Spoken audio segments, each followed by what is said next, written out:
Hoy tenemos una clase popular. Quisiera saber, vinieron a la clase anterior, me imagino.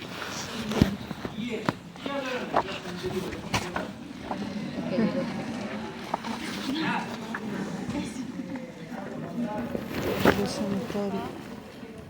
¿Y hablaron del concepto de autonomía de la voluntad? No. ¿Sí o no? No. ¿No? ¿Cómo no? Algunos que sí voy a decir algo que digo en todas las clases, no me gusta que me graben, esto no quiere decir que es prohibido que me graben, pero sí de que si me graban, no lo veo, no me pongan los celulares, toda la vida, me incómodo. Nadie va a ser perseguido, no se va a ver una cartera, mochila, por supuesto, pero ojo que no vengo a hacer un suficiente, el problema es que no me entiendo. Bueno, estamos de acuerdo.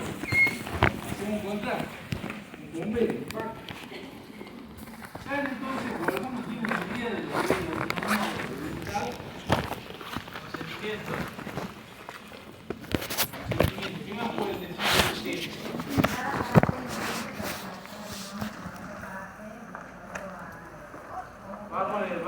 Va a ir bien encaminado. ¿Qué más me pueden decir del tema? Está bien, pero manifestación de la voluntad, ¿a qué efecto? Acuerdo, pasos. ¿Para qué? Para crear, distinguir. Están definiendo el contrato, está muy bien. Que cada persona es libre de elegir. ¿Cómo? Cada persona es libre de elegir. O sea, no depende mi voluntad de ella. O sea, solo la mía. Va por el otro lado, la autonomía de la voluntad. La parte contrata. ¿Qué contrata? ¿Qué pueden contratar? ¿Qué pueden no contratar? Libertad. Mucho se habla de libertad últimamente. Tiene que ver con esta idea de autonomía de la voluntad. ¿Qué es la autonomía de la voluntad para ustedes? Algunos que vayan leyendo.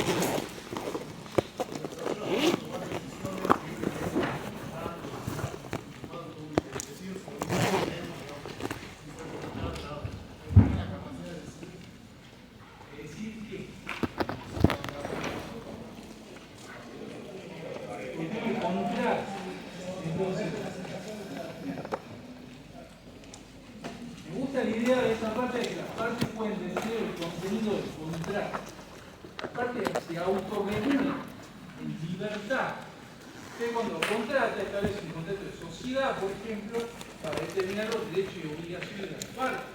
Y esos derechos y obligaciones de las partes son obligaciones, son normas, son ley para las partes, ley que se han decidido ellos mismos. ¿Va a entender lo que es la autonomía de la voluntad? La capacidad de autorregularse que tienen las partes. Esta idea de esta capacidad de autorregularse, de libertad para contratar, siempre va a encontrar un límite en el orden público. Algunas veces va a ser mayor, otras veces va a ser menor. Siempre, no importa el gobierno que usted elija, hay autonomía de la voluntad. Siempre hay límites de esa autonomía en algunos momentos históricos habrá un límite mayor, en otros momentos históricos habrá un límite menor. ¿Entiende? Entonces, cuando nosotros decidimos qué vamos a vender, a quién vamos a vender, estamos haciendo uso de esa autonomía de la voluntad. Ahora, si nosotros vendemos algo cuyo objeto es ilícito, ¿no? Ese contrato no es válido. ¿Por qué? Porque está en juego el orden público. Nosotros no permitimos, por ejemplo, que se contrate con los órganos de la persona humana, el límite de la persona. Usted no puede vender personas. ¿Se entiende? Ahora, usted sí puede elegir con quién contratar. Usted puede querer ir a un peluquero y no a otro. Usted puede decidir vender determinado tipo de mercadería. Puede decidir dedicarse a prestar servicios. ¿Bien? Eso es importante. Algo de eso deben haber visto en la clase pasada, la influencia del liberalismo en la noción de contrato. ¿Sí lo han visto? No, ¿Sí lo han visto? no. Lo que pasa es que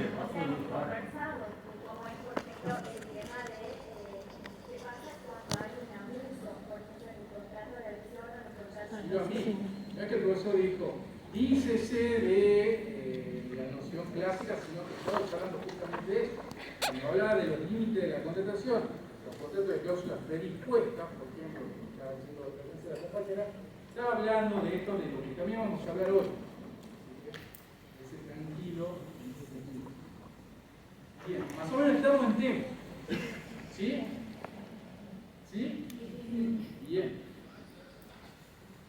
La primera pregunta que nos vamos a hacer hoy es: ¿por qué obligan los contratos? ¿Por qué un contrato es obligatorio? ¿Por qué se le ocurre? Porque solo las partes deciden tener, o sea, en clase pasada vimos como una pirámide y dijimos, la autonomía de la voluntad está por encima de todo, o sea, hay que tener la libertad. Si las partes son capaces de decidir, ponerse de acuerdo, y eso lo hace ley, creo que eso es lo que obliga a las partes a tratar. Bien, ese es un fundamento. ¿Por qué otra razón obligaría un contrato? Nexo. Muy bien, a ver, ¿me puede explicar un poco más? Cuando Seguridad jurídica. ambas partes voluntariamente se ponen de acuerdo a cumplir una determinada empresa entre ellos. Esa es la definición de contrato, está bien, es correcto, estábamos a un poquito. Otra compañera decía acá algo. Por seguridad jurídica. ¿Me lo puede explicar un poquito más? Es obligatorio porque si alguna de las partes no cumple con lo que han pactado, tiene que haber algún castigo o alguna multa por eso. Justamente para... Está bien encaminado, no, bien. Bueno, en primer lugar, podemos decir que un contrato obliga, lo más simple y sencillo sería decir que un contrato obliga, ¿por qué? Porque la ley dice que un contrato es obligatorio. No es 59, según nos puede leer.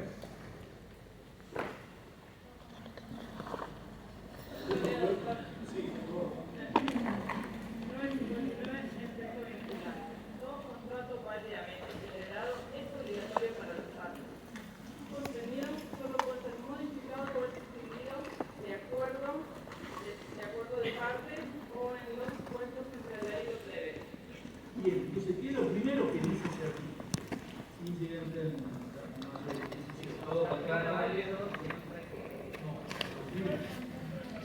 Es obligatorio para las partes. Entonces, el primer fundamento sería: es obligatorio para las partes porque así lo dice la ley, así lo dice el Código Civil. Después tenemos no únicamente ese fundamento, sino que hay otros más, no tanto legales, pero sí que le dan fuerza a esa idea de la obligatoriedad del contrato. Tenemos un fundamento social. En la sociedad se producen constantemente intercambios. Usted compra, vende, alquila, contrata servicios todo el tiempo. Y así, a su vez, las otras personas también intercambian servicios a raíz de los cuales satisfacen sus necesidades básicas. Si usted va a la verdulería a comprar verduras para cocinar, usted realiza una venta. Con esa venta, el vendedor recibe un ingreso. Con esos ingresos, paga el alquiler del local. El dueño del local recibe un ingreso, el que contrata también otros servicios. Quizá paga el colegio de sus hijos. Y así todos funcionamos en sociedad. Entonces, lo mejor es que los contratos se cumplan para que todos nosotros podamos, como sociedad, satisfacer nuestras necesidades. ¿Estamos de acuerdo? También un fundamento individual, que es lo que más nos conviene que los contratos se cumplan. Si los contratos no se cumplen, no nos queda otra que contratar únicamente con parientes o amigos, porque ¿cómo vamos a contratar con alguien si no podemos hacer cumplir la obligación celebrada con esa persona? Si ustedes ven, todo el tiempo contratan con gente que desconoce. Todo esto tiene una influencia muy grande del liberalismo.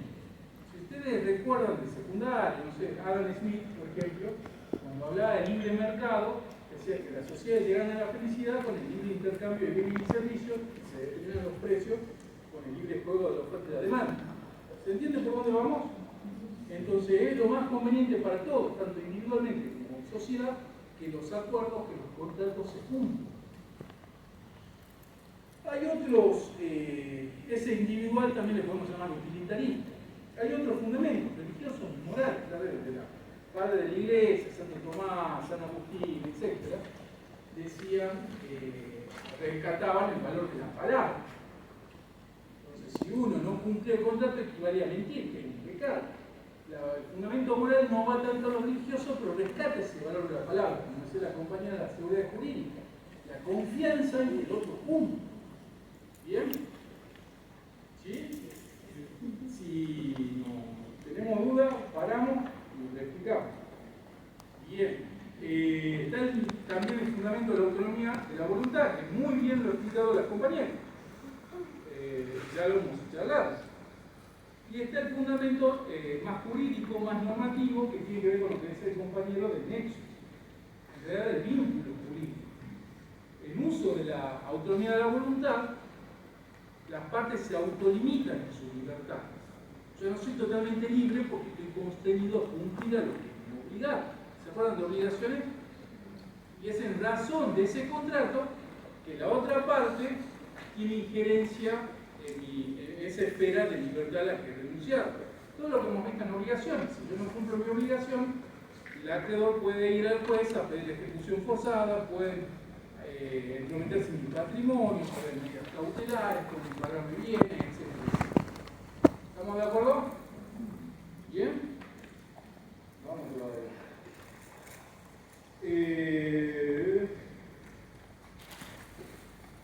Todo esto tiene que ver también con esta idea de buena fe, de la confianza en el otro punto.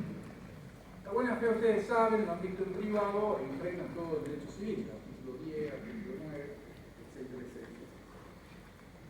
Y particularmente en contrato. Bien, hasta acá vamos bien. Otro tema no es solo la obligatoriedad del contrato, sino la idea de intangibilidad del contrato. ¿Qué se le ocurre cuando hablo de la intangibilidad del contrato? Que no se puede mover, no se puede modificar. Tangible, no se puede tocar. Un acuerdo que no se puede romper. Sí, está muy bien todo lo que me están diciendo, no se puede modificar. La idea es que los contratos, no me acuerdo exactamente cómo decía el 1197 del Código Civil Velezano, que tenía una frase de esa de memoria, que dice: las convenciones hechas por las partes rigen como la ley misma. Entonces la pregunta es: ¿se puede modificar un contrato? Y ahí tenemos que ver, ¿las partes pueden modificar un contrato? Depende. Si hablamos de ambas partes, todas las partes del contrato, por supuesto que pueden modificarlo. Pueden dejarlo sin efecto, pueden modificarlo a través de un dictamen, una transacción, la renegociación del contrato. Pueden extinguir. Bien, ahora, una sola parte unilateralmente puede modificar el contrato. Sí, si no está acordado. Vamos por partes. Primero, me decían acá que no. ¿Quién me dice que no? Porque tendría que estar de acuerdo la otra parte para ver si conviene o no el derecho de las cláusulas representadas. Si haces los convenios, ¿quién necesita? Puede haber estado preacordado que se puede modificar para alguna tipo de contrato. Bien. Sí, ¿Lo escucho?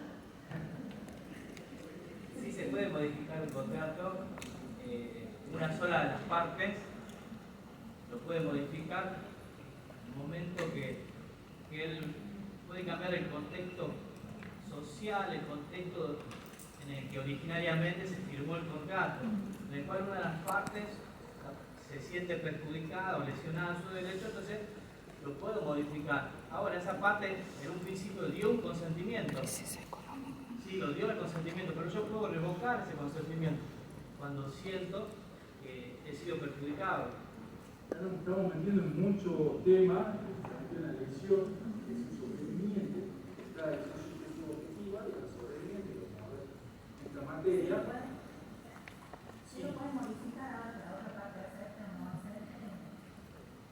No, si la acepta ya estamos hablando de una modificación bilateral. No estamos en el segundo sujeto. Algo que se había pactado previamente o que la ley Caso de cláusula abusiva. Generalmente por un interés común, un interés social. En un caso en que la ley lo prevé porque haya una cláusula abusiva. Estamos hablando, está muy bien, pero se adelantó un tema. Acá si una de las partes puede plantear. En principio que no, porque la ley, el contrato es la ley para las partes. La idea es que se cumpla el contrato, falta observando que el contrato están para ser cumplidos. Pero puede ser que las partes hayan pactado, como decía uno de los compañeros por acá, el compañero, que se extinga unilateralmente, se modifique unilateralmente. Puede ser que hayan existido circunstancias sobrevenientes que requieran la adecuación del contrato. Pero el principio es que no, siempre la idea es, y hacia la seguridad jurídica que decía la compañera, es que los contratos se cumplen. Puede pedir a la confianza, imagínense que usted contrata y le cambian la regla del juego. ¿Bien? Entonces la primera pregunta era la intangibilidad según las partes. Dijimos, unilateral sí, unilateral, principio no, salvo excepciones. Los jueces pueden modificar los contratos.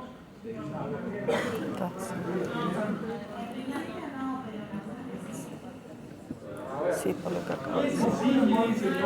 Porque la ley ha pedido de parte y cuando la ley lo autoriza específicamente. Ha pedido de una de las partes. Y en el caso que la ley prevía, la facultad de la policía. Entonces debe estar también puesta una cláusula que puede intervenir en algún caso. A ver. Algunos dicen que sí, otros dicen que no. El principio, ¿cuál es? Evidentemente.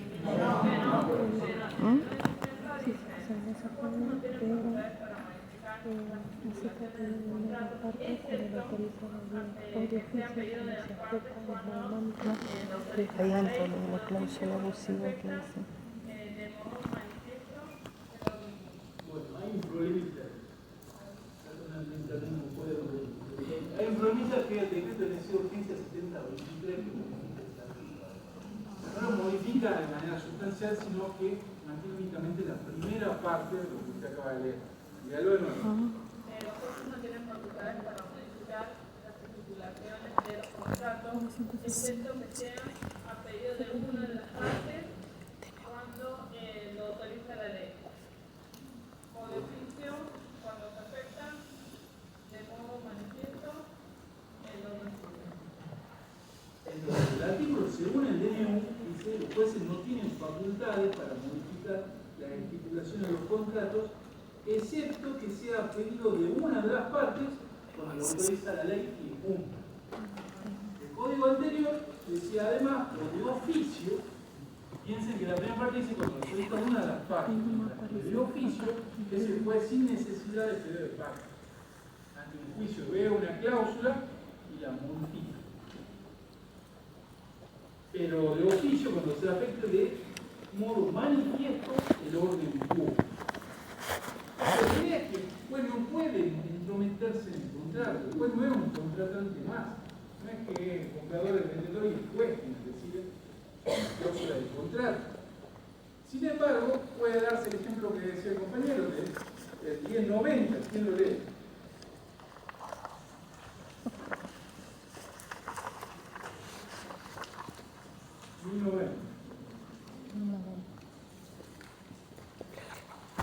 Ilustración de la finalidad. 1091, disculpa. Previsión. Si en un contrato conmutativo de ejecución inmediata o permanente, la prestación a cargo de una de las partes se torna excesivamente onerosa. Consideraciones extraordinarias de las circunstancias existentes en tiempo de su celebración. Sobrevenida por causas ajenas a las partes y a los riesgos asumidos por la que es afectada. Esta tiene derecho a plantearse judicialmente o impedir ante un juez por acción o como excepción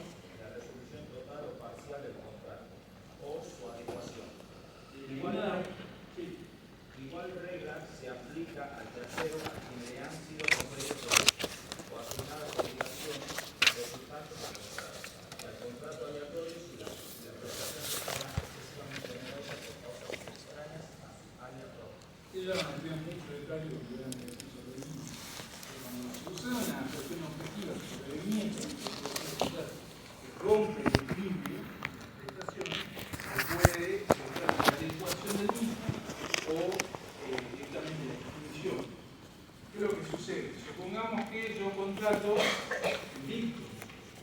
Entonces compro un contrato de ejecución diferida en 36 cuotas de Bitcoin cada uno, no sé cómo. Supongamos que sale un precio razonable. Con la circunstancia sobrevenida, inesperada, el Bitcoin pasa a valer 10.000 veces más. Entonces rompe toda la equivalencia de prestaciones. Yo no pagar la cuota 18, y la cuota 18 es 1000 veces más de lo que era la 17. Entonces produce ese supuesto y yo puedo pedir la readecuación del contrato, por ejemplo, que después diga, bueno, no, Bitcoin no, pero lo aumenta en pesos.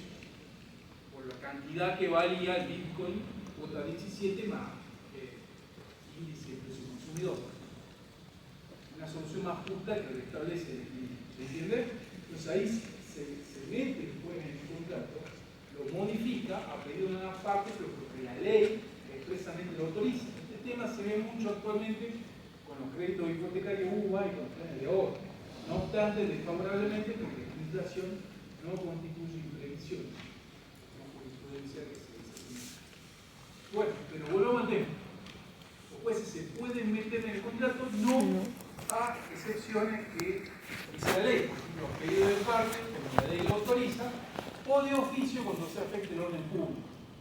Si bien ya no está en el Código Civil, el de 1723, lo que se busca es reforzar esta idea de la autonomía de la voluntad. O sea, que nadie se meta en el contrato porque ¿quién mejor que las propias partes para decidir el contenido del contrato? ¿Se entiende esta idea? Bien. Que es muy razonable, lógico, en los contratos comerciales. No obstante, persiste esta facultad, si bien no ya expresamente normada, en el resto del ordenamiento, en casos como, por ejemplo, el artículo 17 de la Ley de Defensa del Consumidor, cuando se trata de cláusula abusiva. Por dar un ejemplo. Entonces dijimos, las partes que el juez, el legislador, puede modificar el contrato del Congreso, puede establecer una ley que modifique el contenido del contrato. ¿Les pregunto? De oficio. ¿Quién dice que no y quién dice que sí? ¿Quién dice no? ¿Por qué? No.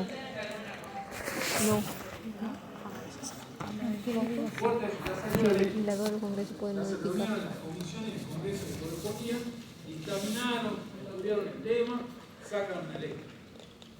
¿Pueden modificar esa ley los contratos en curso? No.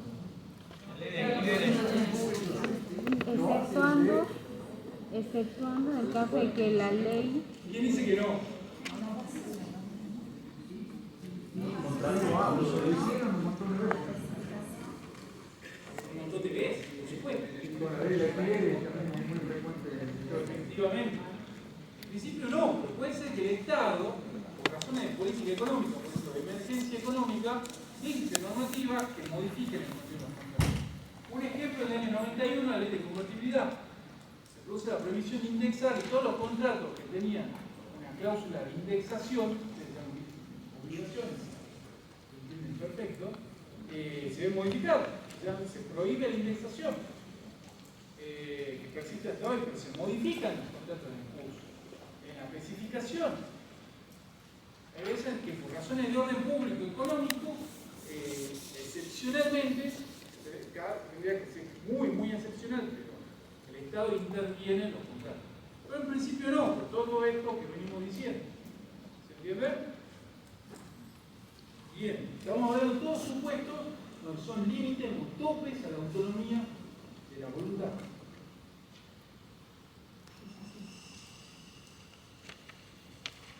Es un tema porque el contrato conforma la propiedad de las partes.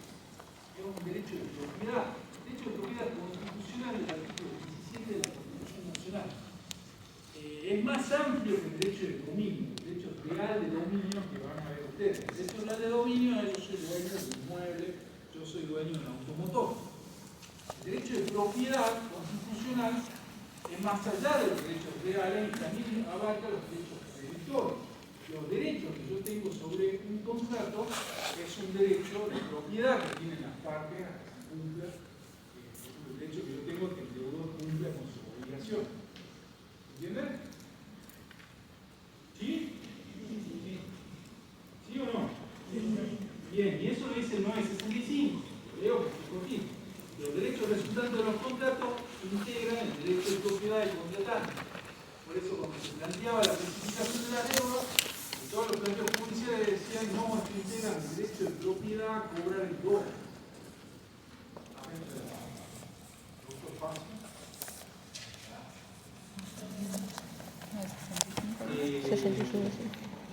Bien, entonces sigamos con las libertades contractuales.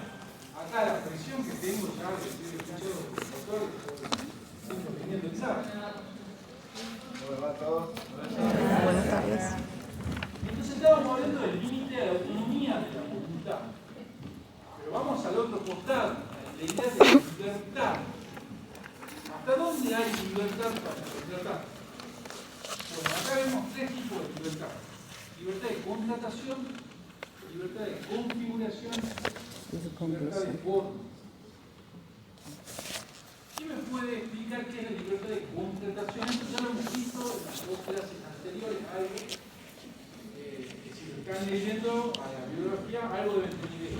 Es el poder decidir con quién contratar con quién no. Bien, es la misma libertad. Es decir, contrato o no contrato y con quién contrato. Sí. ¿Podría repetir las tres? Ya lo vamos a decir. Vamos a la primera. Conclusión. Después seguimos configuración y después de elección de forma. Entonces, de conclusión,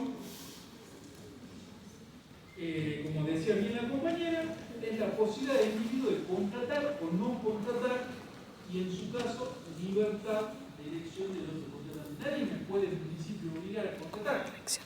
Yo no quiero ir esta libertad se ve prácticamente en todos los contratos.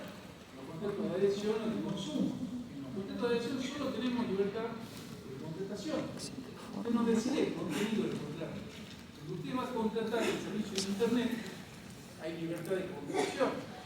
Entonces usted se decide si acepta o no contratar con una empresa o con otra. Y sobre los planes que le ofrezca esa empresa.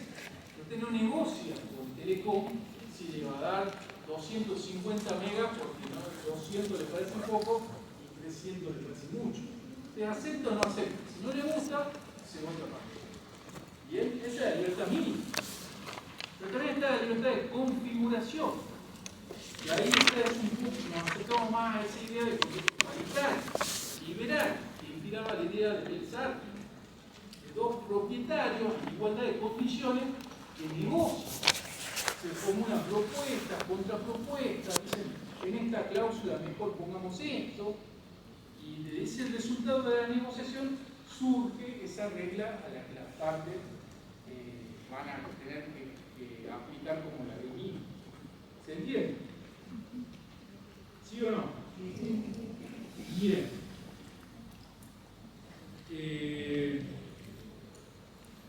Bueno, esa idea de la libertad de vuelvo un poquito a la libertad de contratar o no, dije en principio, por supuesto que uno de ustedes en principio está obligado a contratar, pero hay excepciones.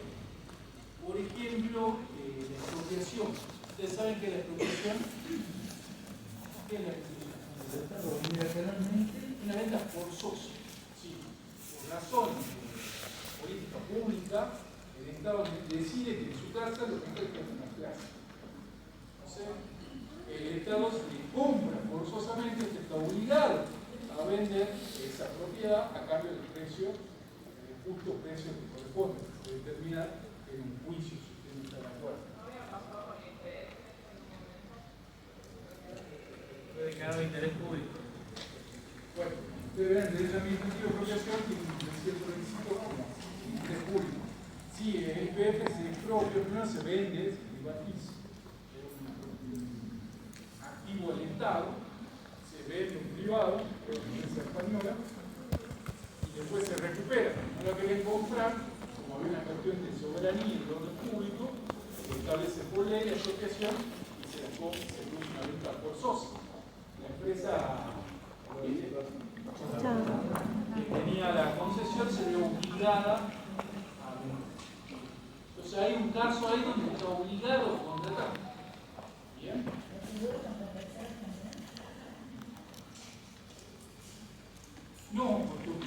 obligada a construir un seguro, no un seguro determinado. ¿Entiendes? En realidad es una carga más que una obligación. Vamos a tener una obligación. Usted puede no circular. Si usted circula, tiene un seguro. Toca a alguien que se indemnice a esa persona. Bien. Y todo esto tiene que ver con el artículo 19 de la Constitución, ¿se acuerdan ustedes? ¿No? Claro, ¿quién se acuerda de qué dice el 19?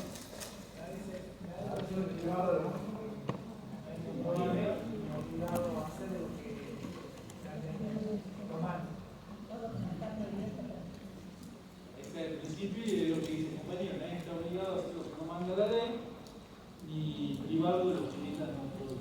Estamos todos de acuerdo. Bien.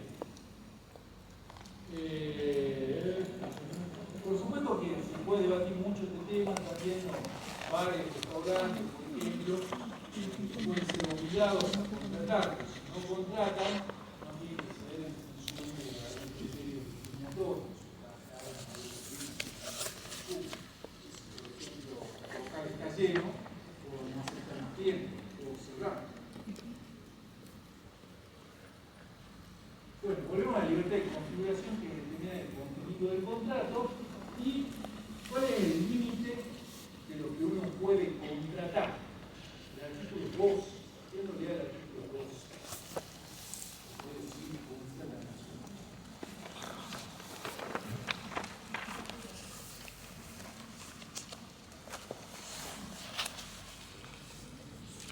Artículo 12. Orden público, cabo de la ley. Las convenciones particulares no pueden dejar sin efecto las leyes en cuya observancia está interesado el orden público. El acto respecto del cual se invoque el amparo de un texto legal que persiga un resultado sustancialmente análogo al prohibido por una norma imperativa se considera otorgado en fraude de la ley. Entonces, ¿cuál es el límite a la libertad de contratación? El orden público. ¿Puedo vender personas? Bien. Está claro eso. Entonces, por ejemplo, las partes pueden celebrar contratos típicos o atípicos, nominados e innominados. Si no está en el Código Civil y no lo podemos encasillar en el contrato de locación, de servicio, podemos inventar contratos nuevos. Todo siempre que esté dentro del orden, dentro del límite de la ley del orden público, podemos generar, por ejemplo, el contrato de plan de obra. La mayoría de los contratos comerciales modernos no estaban legislados, sino que surgían de las prácticas comerciales y empresariales. O sea, eran totalmente lícitos. Pero, por ejemplo, y esto lo van a ver en reales, no podemos crear nuevos derechos reales que no sean expresamente y taxativamente enumerados en la ley. O sea, ese es otro límite de contratación. Yo puedo inventar con ustedes un contrato nuevo de gestión educativa, de lo que sea, pero no puedo crear un derecho real, ¿no? ¿Bien? Porque los derechos reales se fundan en el orden público también. Entonces volvemos al límite del orden público como el límite de la autonomía de la voluntad. Bien. Bueno, tampoco se pueden incluir cláusulas abusivas, eso lo estuve bien cuando veamos contratos de consumo y contratos con cláusulas presupuestas. Porque ustedes, como no hay libertad, esto van a ver más en detalle, no hay libertad de configuración en el contrato de adhesión, y muchas veces tampoco en el contrato de consumo, usted no puede negociar cláusula por cláusula. Entonces, lo que hace la ley, en el orden público, para proteger a la parte débil, es dice, si una de las cláusulas del contrato es abusiva, por ejemplo, porque implica una renuncia al derecho del consumidor, hay contratos que lo que decía el compañero de previsión, dice, usted compra el inmueble, pero renuncia a la actividad de previsión. Eso es válido en un contrato paritario, pero no de consumo. En un contrato de consumo esa cláusula se tiene que no aplica. Bien, no lo vamos a ver más en detalle, pero es otro límite a la autonomía de la voluntad. Y después la libertad de elección de forma.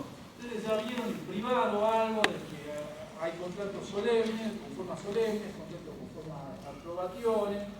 Bueno, si no requiere una forma solemne, las partes libremente pueden establecer que así se se la requiere. Por ejemplo, si yo vendo un automotor, no es necesario que me haga política pública, pero puedo celebrar un contrato donde digo, lo vamos a celebrar por escritura pública si no, no tiene ningún valor. Puedo poner otra forma más gravosa a la que la ley establece. ¿Bien?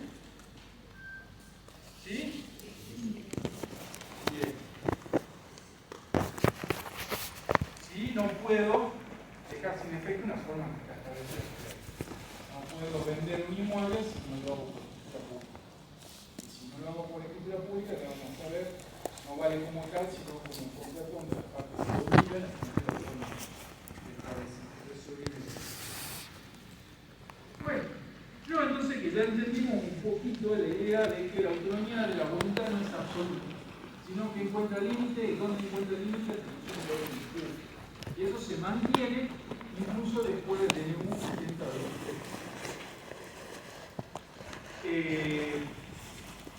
Reitero lo que dije, en toda nuestra historia hubo veces donde se jerarquizaba más, se protegía más la autonomía de la voluntad, otra bastante menos, pero siempre hubo autonomía de la voluntad y siempre reconoció límites en el orden público. En donde más se reconocía la autonomía de la voluntad era en el Código Berezano. El Código Berezano, el inspirador del Código de Napoleón, por ejemplo, Guillermo y Savigny, que habían venido a través del negocio de Freitas, todos los que ustedes ya han estudiado. Un código únicamente liberal, propio de su estilo. Luego, en 1968, 1969, tenemos el decreto de ley 1711, que incorpora límites a la autonomía de la voluntad en función a la idea más social del derecho. Hay comportos, entonces tenemos la idea del abuso del derecho, de la buena fe, la interpretación de los contratos, la idea de que el derecho de propiedad no es absoluto, la lesión por imprevisión, la lesión subjetiva-objetiva, todos se incorporan en esa gran reforma que tuvo el Código Berezano a fines de los 60. Eso fue evolucionando hasta que llegamos al Código Civil y Comercial, que recepta todos los avances que se han hecho, un código que no innova tanto en lo que es obligaciones y contratos, pero sí recepta toda la doctrina muy protectora de la parte de ella. Y ahora estamos en una etapa donde estamos volviendo un poco a jerarquizar y reconocer nuevamente la autonomía de la voluntad. ¿Bien? ¿Sí? ¿Alguna duda? Muchos doctores no se dicen. Bien. Entonces, ¿qué es el orden público? Esto es la distinción que hace el libro, que no me parece que es tampoco tan importante, pero el libro distingue el orden público de dirección, de protección y de coordinación. ¿Bien? ¿Qué es el orden público de dirección? Esto tiene que ver con los poderes públicos. Los poderes públicos muchas veces realizan políticas públicas de acuerdo a la situación en la que se encuentran. Poder legislativo, poder ejecutivo, que conforman un gobierno, y el mismo poder judicial.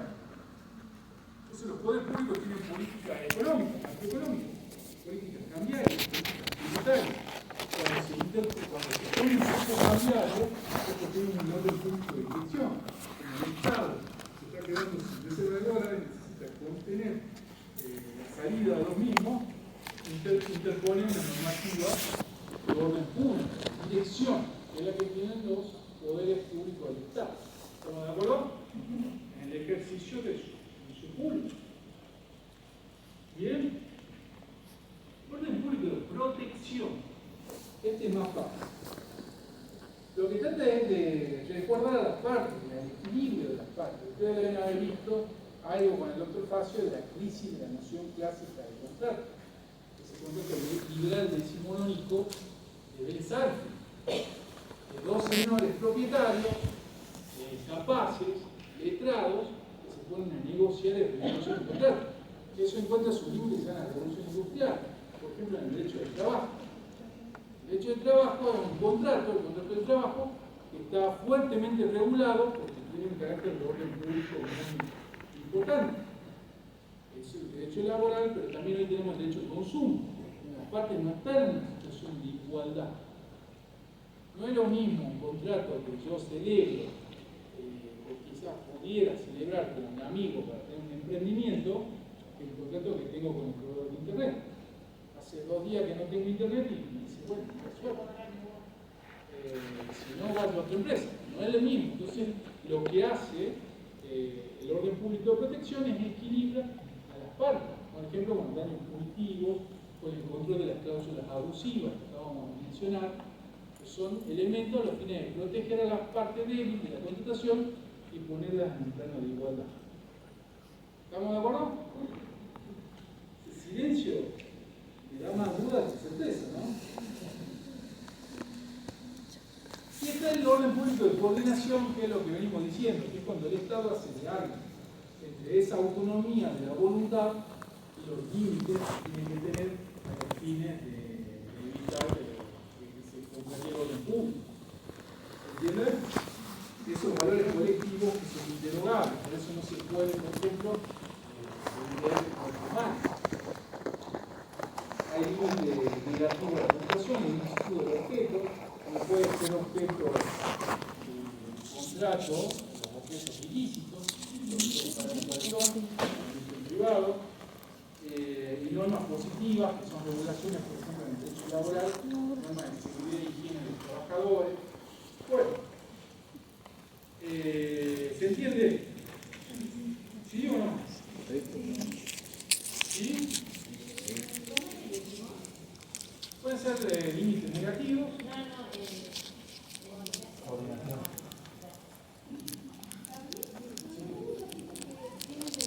Sí.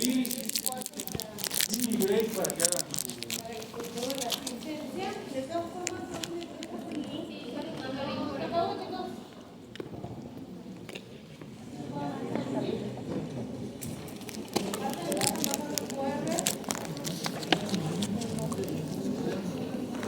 Deberían haberlo puesto en el proyector como hace un interno. Se apagó. No. ¿Qué cosa? Yo lo tengo acá, pero no.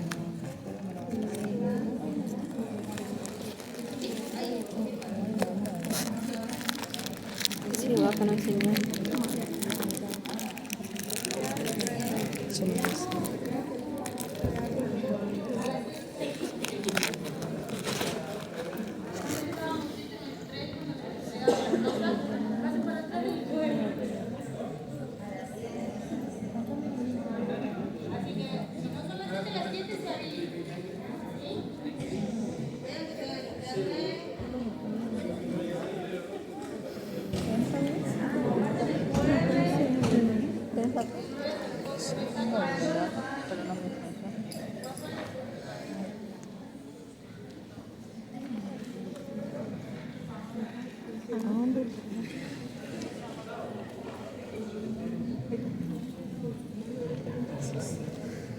Ay, ¿qué pasa? Es del 1 al 8. 20, ¿sí yo?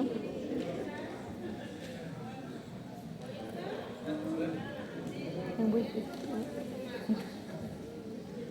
Claro, no tiene señal acá. Sí, igual. ¿Vos tenés internet? Sí. Persona. Igual también miran la señal hace poco. Porque acá...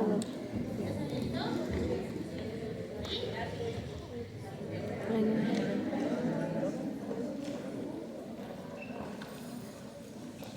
¿Ya son 7?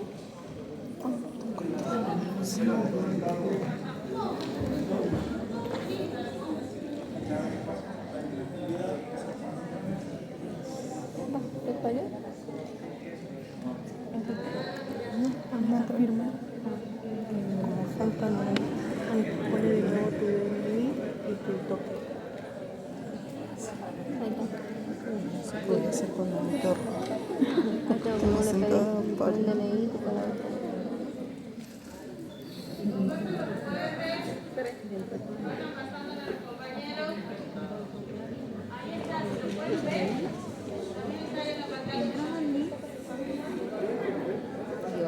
No se tapa. Tiene que aparecer la materia. ¿Luz? ¿Es como verdad? Sí, asistencia registrada, sí. Eso no me... ¿Y el QR? No, el QR para entrar. El QR para el link. Pero pues ya estaba. Le voy a sacar captura por algo. Tenés razón. Luego sacarle captura por las dudas. Sí. Buen consejo ese. Ani, como dice ella, sacarle captura por las dudas. Ah, bueno. Sí.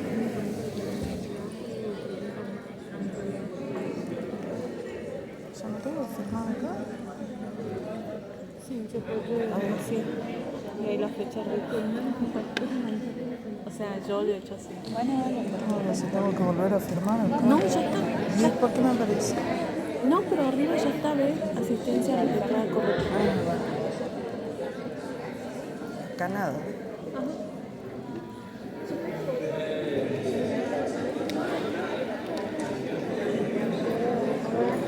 Sí, ¿no? Yo no sabía más feliz. Qué desconfiada. Yo también. Por eso le pregunté a ver cómo salía. No. Ah, siento que era por eso.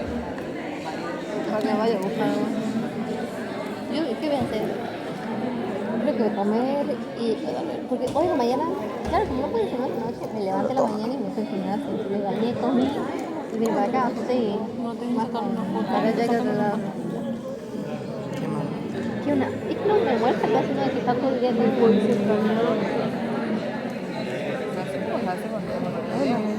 exactamente. Para. ¿Qué te diría que te canso? Pues va, no me fui.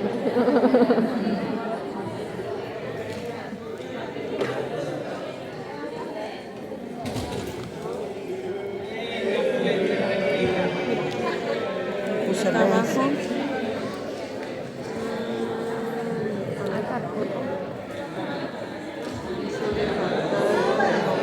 Entonces vamos con el otro, en serio. a ver el otro. ¿A ver? ¿A dónde? Ah, a verla. ¿Dónde figura eso? No me parece. Ah, una. Ah, verdad.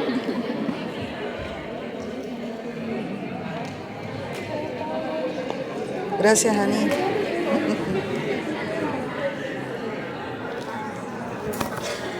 Igual Qué quiero. barato. 4.400. Dale.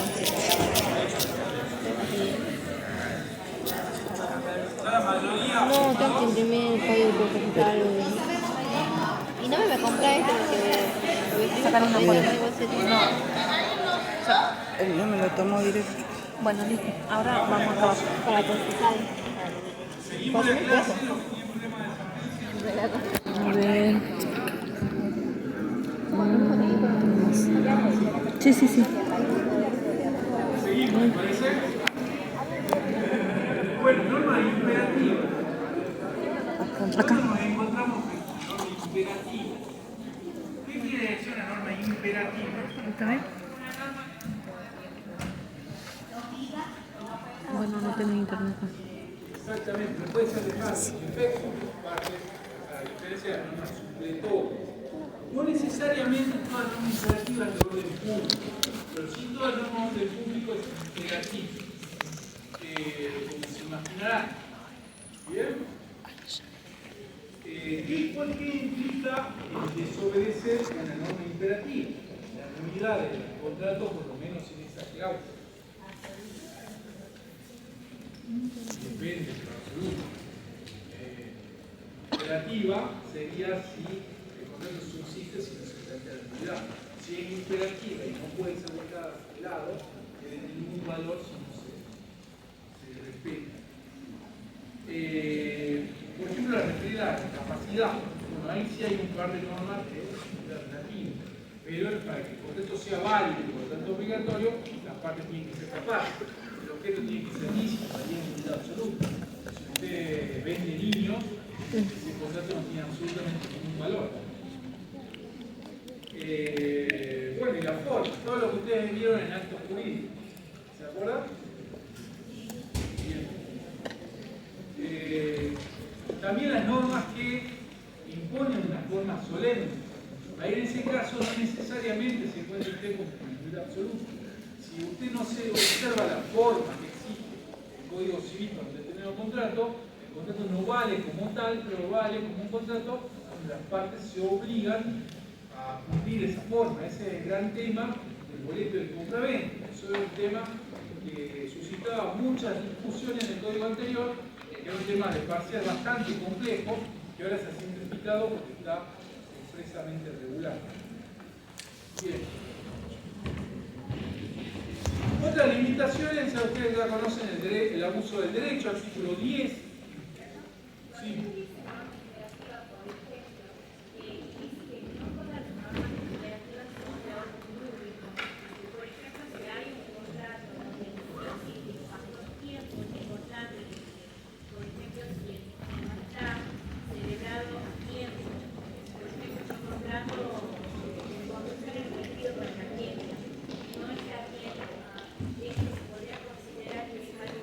Norma imperativa es una norma legal, o sea, es del Código Civil Comercial o de alguna ley que las partes, el uso de la autonomía de la voluntad, pueden dejar sin efecto. Es un límite de la autonomía de la voluntad.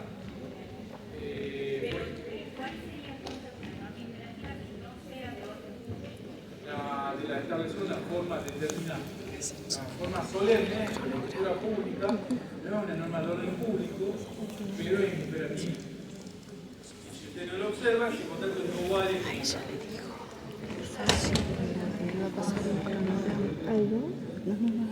Un tema que se va a ver nuevo, en la forma, los contratos y el contrato de compraventa. Pero la idea es que si usted no observa la forma legal, el contrato no vale como tal, sino que vale como un precontrato donde las partes se obligan a cumplir con la forma. Cuando termina la clase, le traigo un tenido problemas con la sentencia, por encima de lo que por favor. Tengo que terminar el otro primero. Me deja cerrar clase. Debe haber muchos tribunales de juicio de escrituración. Ustedes le venden un inmueble y le dan contrato, pero no está en escritura pública. Entonces, ¿usted qué hace con eso? Usted tiene la posesión y tiene ese papel, pero ese papel no le transmite la propiedad. Entonces, usted va ante un juez y dice, cumpla, señor, con lo que se ha comprometido. Entonces, tiene que escriturar, tiene que cumplir con la forma. Ese contrato, disculpe, el boleto, no vale para transmitir la propiedad, pero no es que no tiene ningún valor, cosa que se discutía en ese momento, sino que vale como un contrato donde las partes se obligan a cumplir con esa forma para transmitir la propiedad. ¿Se entiende? Ese es un tema de transmisión de automotor. Y otra cosa.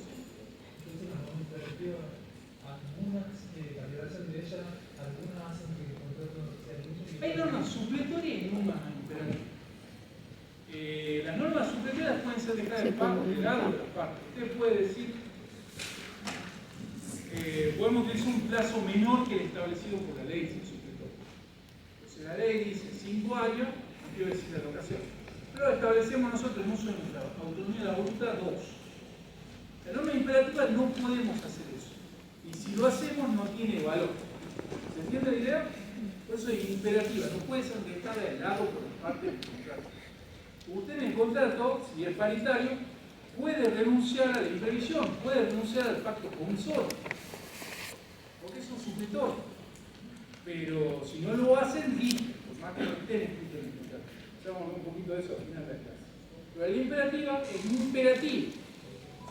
No puede ser dejado de lado por las partes. ¿Bien? ¿Sí, no? Sí.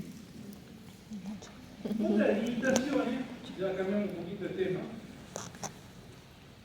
es la moral y las buenas costumbres. Pero hay un problemita acá en la parte del contrato. Es que en la parte del Código General del Contrato se elimina la referencia a la moral y las buenas costumbres y subsiste únicamente el orden público. Pero la moral y las buenas costumbres subsisten en la parte general, lo que ustedes vieron cuando vieron teoría de los actos jurídicos. O sea, sigue vigente la moral y las buenas costumbres en el derecho contractual, por ejemplo, a la hora de interpretar un contrato. Ahora, ¿qué son la moral y las buenas costumbres? Pregunto, si quiero un privado. ¿Qué es la moral? ¿Qué es lo que son las buenas costumbres?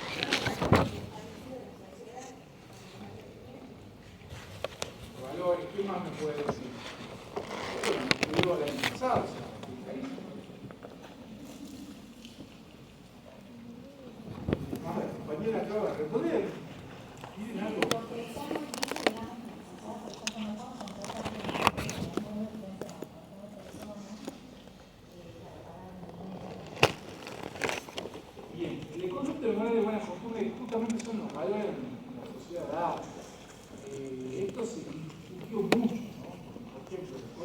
interesado, hay un autor muy famoso también, muy bueno, que decía, bueno, la moral es judía, porque la Constitución Nacional y el culto católico apostólico romano, entonces, haciendo una interpretación conforme, decía que era la moral cristiana.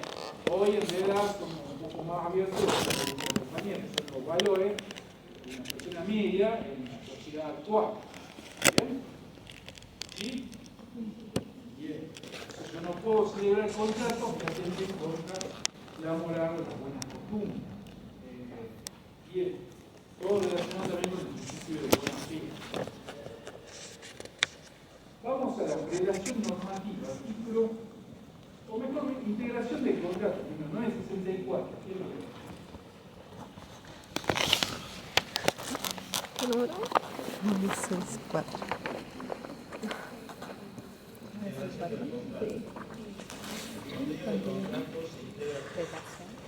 Sí, pero vamos a ver.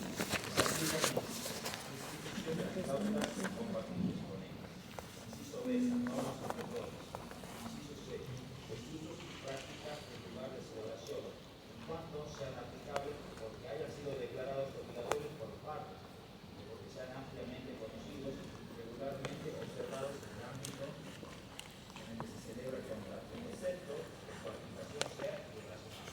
Bueno, ¿cuál es el problema de la integración del contrato? ¿Por qué a usted le pide después que integre el contrato? Entonces hablamos de cláusulas abusivas. Supongamos que sabemos de que está prohibido indexar, ¿verdad? El precio. ¿De acuerdo? Hace 6 meses. Está prohibido. ¿Qué pasa si las partes, en un contrato de compra-venta, establecen una cláusula de actualización de precios prohibidos? Es imperativo. Supongamos que vendo un inmueble y digo, pago en el acto el 50% y el otro 50% se va a determinar según el valor de 60.000 bolsas de cemento. Está prohibido. Entonces, pago la mitad del inmueble y voy a tribunales planteando la nulidad de esa cláusula. El juez dice, bueno, tiene razón, la declaro nula, sin efecto, como si no estuviera escrita. Entonces, ¿con qué problema me doy? ¿Cómo se paga lo que restaba a pagar?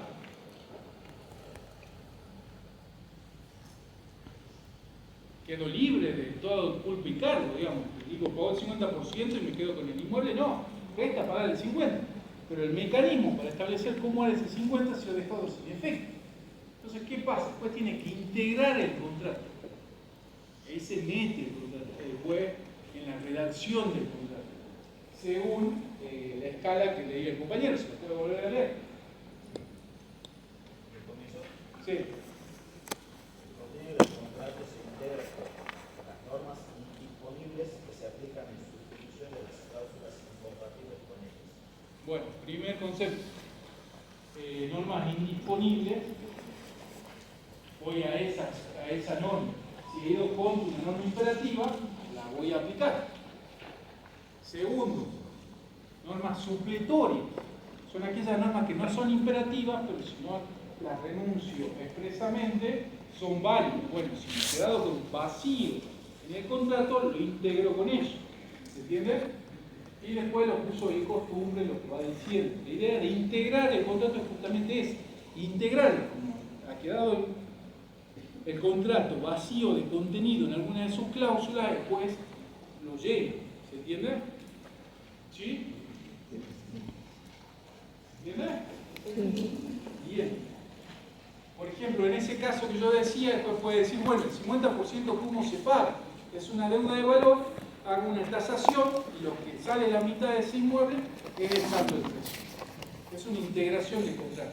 Donde decía tal cosa, ya no lo dice y por lo tanto dice tal otro. Sí. Las partes no se pueden reunir nuevamente en vez de llegar al juez. Bueno. Pero si llegamos al juez a integrar el contrato, es que evidentemente no hubo acuerdo. Aparte, justamente intangibilidad del contrato. Está muy bien, es lo que volvemos a decir, pero aplicado. Aparte, ¿pueden modificar el contrato? Sí. Ante el conflicto de común acuerdo, renegocian el contrato y lo modifican. Claramente.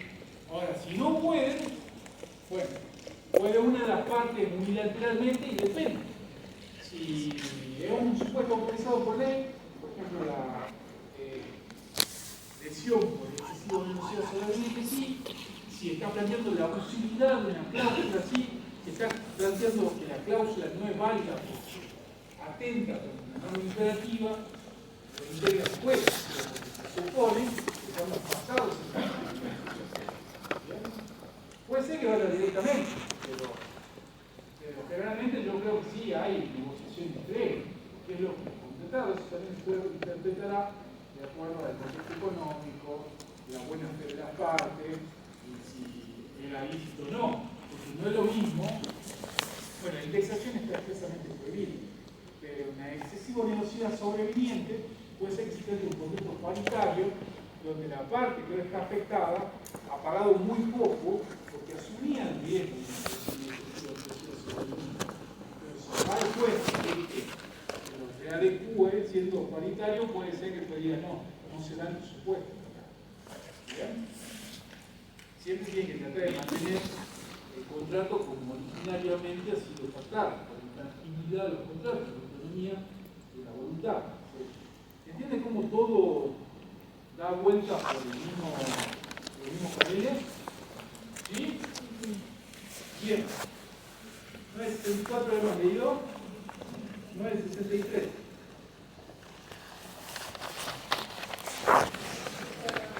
Sí. Interpretación normativa. Cuando concurren disposiciones de este código y de alguna ley especial, las normas se aplican con el siguiente orden de privacidad. A. Normas indisponibles de la ley especial y de este código. B. Normas particulares del contrato. C. Normas supletorias de la ley especial. Y D. Normas supletorias de este código. Bueno, ahí le está hablando después de las partes, está dando un índice de relación normativa, jerarquía, ¿a dónde primero hay que ir? Las normas indisponibles, o sea que las partes no pueden dejar de dar. Dice primero de la ley especial y después de este código. Disponible de si el contrato de seguro, la ley de seguros, si el contrato de consumo, la ley de defensa del consumidor, y luego de este código. Luego, las normas particulares del contrato, que es las que las partes han celebrado en uso de la autonomía de la voluntad.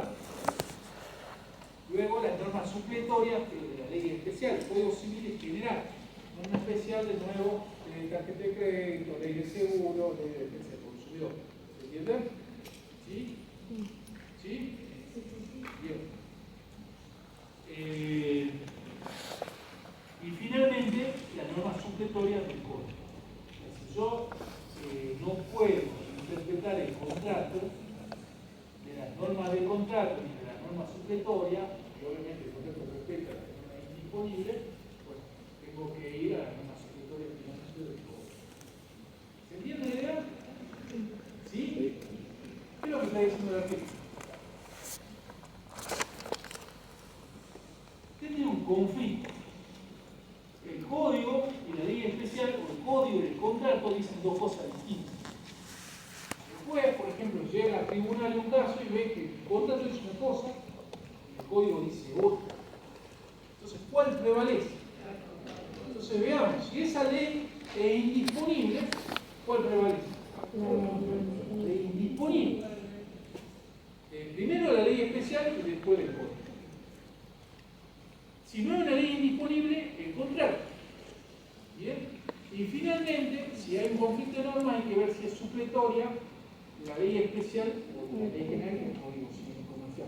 Por ejemplo, en el conflicto entre la ley supletoria del Código y la ley supletoria de seguro, si hay un conflicto de seguro, ¿cuál prevalece? Seguro. Exacto. Si hay un conflicto entre la ley supletoria del seguro y la norma del contrato, ¿cuál prevalece? La norma del contrato. ¿Cuál prevalece? La norma del contrato. Usted va a esa escala de jerarquía. Dice primero, esta, segundo, esta, tercero, esta, cuarto. ¿Estamos de acuerdo ahora? Bien.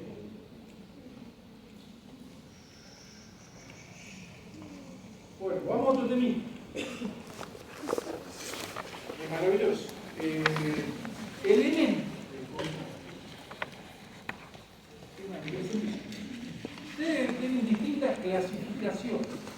Tienen la teoría clásica, la teoría moderna y la teoría que sigue el manual de los privados. acá es como claro. La teoría clásica divide los elementos en esenciales, naturales y accidentales. ¿Alguien ha leído eso? ¿Se atreve a compartir algo que piensa que son elementos esenciales?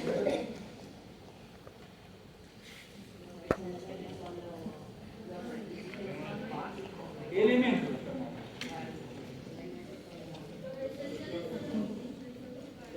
Primero o segundo. Sí. Los elementos son aquellos con los que se necesita para pasar a lo básico. Ejemplo.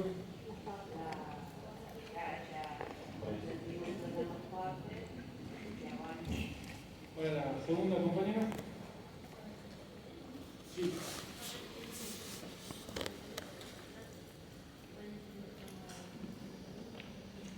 ¿Qué quiere decir ser indispensable? Y si no están,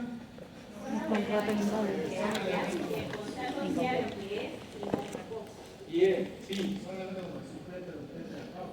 Bien, vamos bien. Entonces hay elementos esenciales generales y particulares. Ustedes están hablando mucho de elementos esenciales generales. Si no se da alguno de esos elementos esenciales generales, no hay contrato, hay otra cosa. Por ejemplo, el consentimiento, decían acá, sujeto, objeto lícito.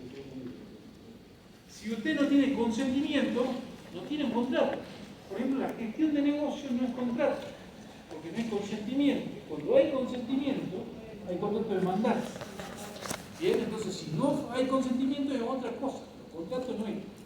Y esenciales particulares, hay contrato, pero es lo que hace que sea un tipo particular de contrato. Si el contrato de compra-venta es cosa por precio, los elementos esenciales particulares del contrato de compra-venta es cosa por precio. Si falta el precio y no hay nada, no hay compra-venta. Hay contrato, pero no compra-venta, hay donación. Y si en vez de precio hay cosa por cosa, no hay compra-venta, hay permuta. ¿Se entiende esta idea? Yo creo que está claro, ¿no? Eso son los esenciales.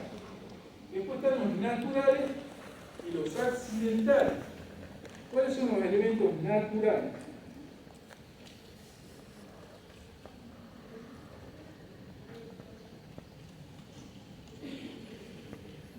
Vamos, lo hacemos bloque. ¿Cómo? Exactamente.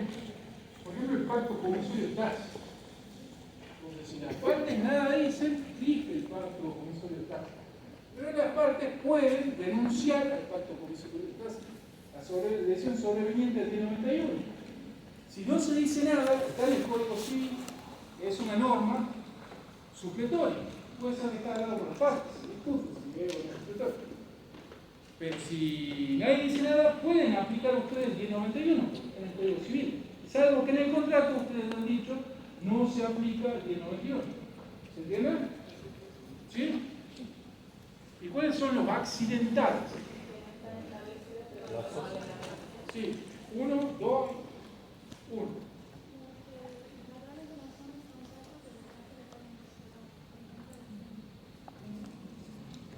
Bien.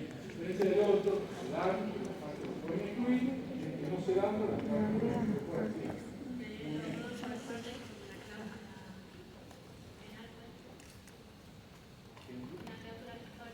Yo el plazo y el ejemplo mucho más técnico. Muy bien, muy bien. La tercera comunidad. Bien. Bueno, creo que eso está claro. Elementos esenciales, generales, particulares, naturales y accidentales. Esa es la definición, la teoría clásica del contrato. Que es la que sigue el Código Civil Comercial. Por ejemplo, cuando ustedes vean cláusulas abusivas, van a ver que no se puede declarar la abusividad de las esenciales. Cláusula precios, no, usted no la puede aplicar a la abusividad por más que sea un contrato de consumidor.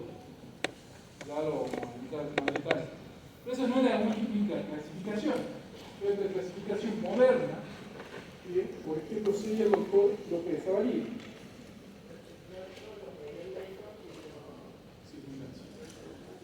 Bien, ¿cuáles son los presupuestos? Los que tienen que existir antes del contrato.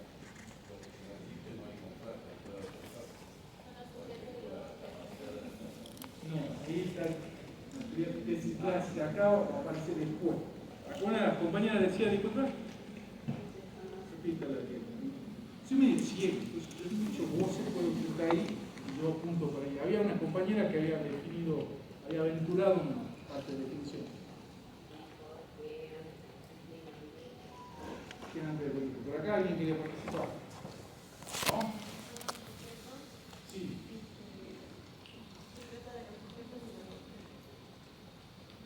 Bueno, pero existen premios al contrato y subsisten, haya o no contrato. Las personas, el comprador y el vendedor, Juan y Roberto, existían antes del contrato y existen aunque no haya contrato. El inmueble existía antes del contrato y existe aunque no haya contrato. Son presupuestos del contrato. ¿Estamos de acuerdo? Bien, vamos a los elementos. Por acá visto que están estudiando más. Acá están estudiando más o menos y acá están un poco más flojo. Abajo no van así. ¿Cuáles son los elementos según la doctrina moderna? 1, 2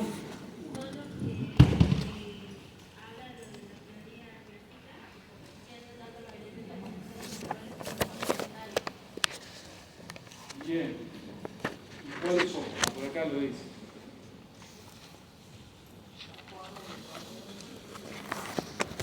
Ve la forma en que se contenido.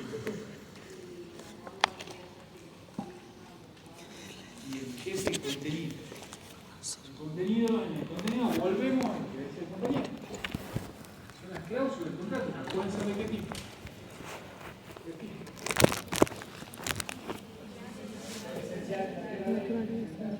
La diferencia acá es que mientras en la doctrina clásica el inmueble es un elemento esencial en la compra-venta, en la doctrina moderna no, sino que hay una cláusula que hace referencia al inmueble, que es la esencial. ¿Se entiende esa diferencia? Bien, que son intrínsecos al contrato, mientras que las anteriores extrínsecas y anteriores, estos son intrínsecos y constitutivos. Y después están las demás circunstancias. Por ejemplo, que se puede dar con posterioridad, lo que decíamos que es la lesión sobre el bien. Circunstancia imprevista que aumenta la velocidad del contrato en el principio económico.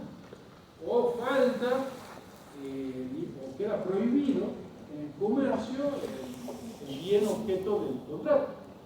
Una dedica a vender cigarrillos electrónicos y se prohíbe. Eso es una circunstancia que incide en el contrato. ¿Bien? ¿Está claro o no está claro? Bueno, ¿alguna duda?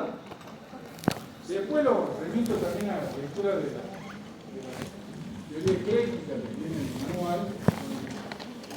Se clasifica, digamos, a estos elementos, pero son los elementos de la teoría moderna. Las monedas tienen hablado de caldado hasta ahora. Sí, no. Bien. Esta es una materia muy codificada, una materia larga. Recomiendo que lean el código de Infobus porque hay modificaciones también. DNU 7023, ninguna le va a cambiar la vida, pero existe. Parte especial aún más porque tiene locación, por ejemplo. Pero acá hemos visto, por ejemplo, pequeñas modificaciones que se tienen.